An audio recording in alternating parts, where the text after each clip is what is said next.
మనశ్శాంతిగా ఆందోళన లేకుండా షుగరు బీపీ లాంటివి లేకుండా ఉండాలంటే ఎక్కడ విషయాలు అక్కడే వదిలేయాలి.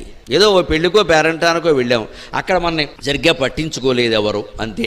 ఆ విషయం నువ్వు కూడా వదిలే. అంతగా బాధగా ఉంటే మళ్ళీ వెళ్ళకు. అంతేగాని ఇక వచ్చిన వాళ్ళ దగ్గరల్లా పట్టించుకో నువ్వు ఆమోదం అంతా పట్టించుకోవడం ఎందుకు, పని లేక వదిలేక.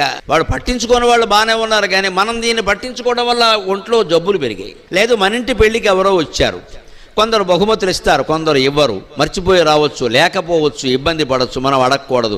వస్తారు కానీ ఏమీ లేదు, బోల్డ్ ఉంది, ఏమి ఈ సాగతీతలు పనికిరావండి. ఇక్కడ పెళ్లి చేసింది బహుమతుల కోసం కాదు కదా, మనం చేయాలి, మనం చేసాం. బహుమతుల మీద ఆధారపడి కాపురం చేస్తారా? ఆ విషయాలు ఎక్కడవక్కడ వదిలేస్తే ఏ రకమైన అనారోగ్యాలు రావమ్మా. ప్రతి చిన్నదాన్ని పట్టుకుని పీకానాం లాగానాం అని పీకద్దు, లాగద్దు. ఆ విషయం వదిలేయండి. అక్కడ దాన్ని బట్టి ఏమైనా నేర్చుకోవాల్సింది ఉంటే నేర్చుకోవడం, అలా ఉండడం అంతే. దాన్ని పట్టుకుని లాగద్దు. జరిగిపోయిన విషయాలు ఇప్పుడు ప్రస్తావిస్తున్నామంటే బుద్ధి ఉందా అసలు మనకి? ఏమన్నా మారుస్తామా వాటిని? అది